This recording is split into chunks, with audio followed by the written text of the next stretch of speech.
पहले ये है कि सबसे पहले हम जन्म शक्ति देखते हैं तो व्यक्ति का लगन ही क्लैरिफाई नहीं हो पाता। अगर 2 मिनट का भी डिफरेंस है या 2 सेकंड का भी डिफरेंस है तो आपका लगन चेंज हो सकता है।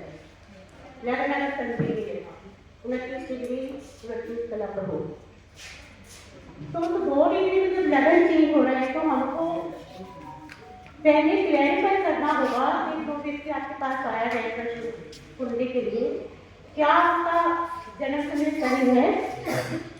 जो हमको उन्होंने जन्म समय बताती है तो वो बिल्कुल एग्जैक्ट नहीं होता। जैसे अभी यहाँ पर उन्होंने बताया बर्थ टाइम एप्लीकेशन के बारे में बताया तो बहुत अच्छा बताया। तो हस्तरेखा से हम अपना लगन निकाल सकते हैं। ये जो थंब प्रिंट होता है, थंब प्रिंट में कुछ इंप्रेशन होती हैं तो एक पर्टिकुलर शेप होती है। तो आपकी मेष लगन से लेकर मीन लगन तक जहाँ पर आपका समथिंग डिफरेंट बने। तो पहले मैं जानकारी के लिए आपको बता दूं कि हमारी जो राशियाँ 12 राशियाँ होती हैं उनको तत्वों में डिवाइड किया जाता है। जो है अग्नि तत्व राशि 1, 5, 9।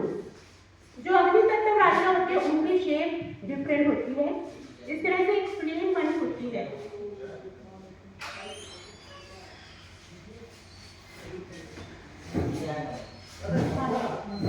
देखिए जो मेष लगन की आ रही है जो फ्लेम है जैसे अग्नि की सबसे ऊपर को उठती है उस तरह से एक फ्लेम की शेप में बनती है। तो ये पर्टिकुलर शेप से आपको पता चल जाएगा। आप कंप्लीट लीजिए उस शेप से आपको पता चल जाएगा कि आपका लगन क्या है।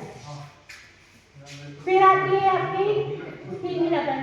सिंह लगन में भी इसी तरह की फ्लेम टाइप की आपकी बनेगी और 1, 5, 9 राशि अग्नि तत्व राशि इस तरह की शेप आती। इसके बाद आती है आपकी मेष लगन की व्यक्ति की एक और पहचान होती है उनकी आंखें गोल होती हैं और चेहरा जो है वो पोकर कलर का होते हैं, रोबीला स्वभाव होते हैं क्योंकि ये मंगल की राशि है।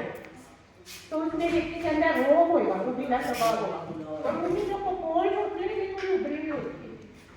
जैसे हमारी क्या कोशिश रहती है व्यक्ति आपके पास आया तो उसको देख के हम बता सकते हैं कि आपका जो लग है कुंडली हमने डाली, मान लो कि अपना गला पैंट काटला तो हमें एकदम से पता चल जाता है कि आपका लगन नहीं है चेहरे के अकॉर्डिंग। ठीक है, लेकिन ये बहुत ज़्यादा प्रैक्टिस से आती है चीज़ें। और फिर आती है आपकी नेक्स्ट आती है वृष लगन। वृष लगन के अंदर क्या होती है जैसे वृष का राशि का चिन्ह है बैल। बैल के ऊपरा हुआ पोर्शन होते हैं। इसी तरह वृष लगन में जो शेप बनेगी वो ऐसे पहाड़ की तरह ऐसे बनेगी ऊपरी हुई है जो दिखती हुई। जहाँ पर देखिए आप इस तरह शेप है। तो हमने काफी स्टडी किया है, बहुत ज़्यादा मुझे थोड़ी बहुत सफलता मिली है। हम लोग ऐसे क्लैरिफाई कर लेते हैं। नेक्स्ट फिर आपका आता है मिथुन लगन। मिथुन लगन है वायु तत्व राशि।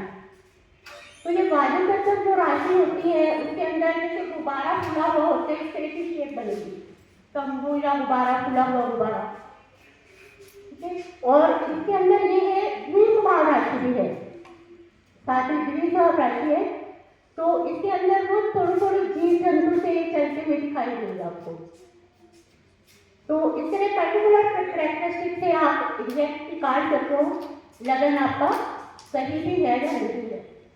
फिर आता है आपका कर्क लगन। कर्क लगन जो है वो जल तत्व राशि है। इसके अंदर क्या होता है कि ऐसे घुमावदार बिल्कुल राउंड शेप के गोल गोल भवन की तरह एक शेप बनती है। जो जल तत्व राशियां है 4, 8, 12 कर्क, वृश्चिक और मीन, इन राशियों में इस तरह से राउंड शेप जो आती है शेप आती है। और ऐसे व्यक्ति जो होते हैं बहुत ज्यादा इमोशनल होते हैं, मूड स्विंग होती है इनके और बहुत सॉफ्ट और नाजुक से होते हैं। मन इनका बहुत कमजोर होता है। और ये लोग क्या है जल का क्या है, जल जिस शेप का डालो उसी में ढल जाएगा।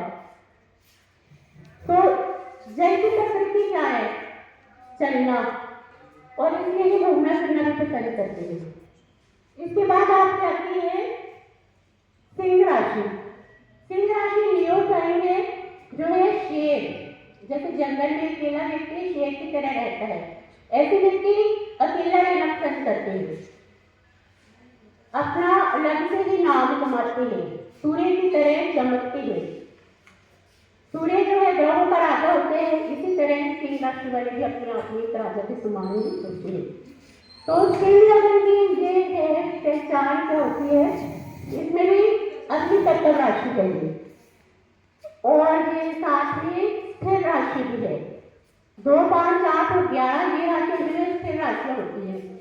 तो जो स्थिर राशि की शेप अलग बनती है, और चर राशियां जो है 1, 4, 7, 10 उनकी शेप अलग बनती है।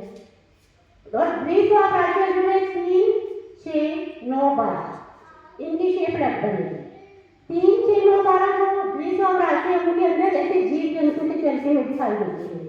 तो मैं आगे आपको पूरा एक्सप्लेन करूंगी। नेक्स्ट है आपकी कन्या राशि।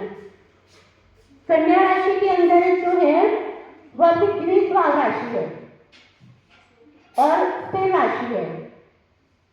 इसके अंदर भी एक पर्टिकुलर शेप बनती है। 2 से 10 जो है पृथ्वी तत्व राशि है। तो ऐसे व्यक्ति जो है सोने प्रकृति के होते हैं और मजबूत होते हैं, सहन शक्ति इनमें बहुत ज़्यादा होती है, बहुत ज़्यादा रिस्पॉन्सिबल पर्सन होते हैं। फिर आती है आपकी तुला राशि। तुला लगन, तो ये जो अपन लगन का क्लैरिफाई कर रहे हैं, तो इसलिए ये लगन गिना जाएगा। लगन में जो आपकी शेप बनती है उसके अकॉर्डिंग आपका जो थंब की शेप बनती है उसके अकॉर्डिंग आपका लगन काउंट होगा। तो ये तुला लगन में जो है एक ग्रंथि आकार की शेप बनती है, इसके अंदर एक भवन का बनता है। तो जैसे प्रैक्टिस करोगे ना आप, हजारों हाथों के प्रिंट, थंब प्रिंट प्रैक्टिस करो और फिर उनका लगन चेक करो, तो आपको ऑटोमेटिकली पहचान होने लग जाएगी। जैसे जो स्टार्टिंग में करते हैं फिर इतना जल्दी पता नहीं चलता, शेप दिखती ही नहीं है उनको। जब हम प्रैक्टिस में आते हैं तो हमें ऑटोमेटिकली सब पता चलने लगता है। तुला लगन वाले व्यक्ति है वायु तत्व राशि। ऐसे व्यक्ति थोड़े काल्पनिक होते हैं, सुंदर होते हैं, उनकी गर्दन लंबी होती है, अभी जैसे गुरु जी ने भी बताया था। और जैसे ये अपनी एक्ट्रेस पर्सनैलिटी होती है। तुला लगन जो है शुक्र से रिलेटेड है। तो ऐसे व्यक्ति लग्जरियस जीना पसंद करते हैं, लग्जरियस लाइफ होते हैं, और घूमना फिरना भी पसंद होता है, और वैसे भी म्यूजिक से शौकीन होती है, डांस, म्यूजिक, पार्टी, ये सब उनको चीजें अच्छी लगती है। और शुक्र में एक बात और बताना चाहूंगी कि इसका राशि तो भी शुक्र है। शुक्र के अंदर हीलिंग पावर भी होती है। गुरु शुक्राचार्य जो थे उनके पास भी संजीवनी बुद्धि थी, संजीवनी विद्या थी, जिससे व्यक्ति मृत व्यक्ति को जीवित कर सकते हैं। इतनी ज्यादा जो ज्ञान था वो गुरु के पास भी नहीं था, गुरुग्रह के पास भी। तो शुक्र अपने आप में बहुत ही बेस्ट गिना जाता है। नेक्स्ट आपकी आती है वृश्चिक राशि। वृश्चिक राशि की जो शेप है वो है इसकी गुलाई में शेप होती है।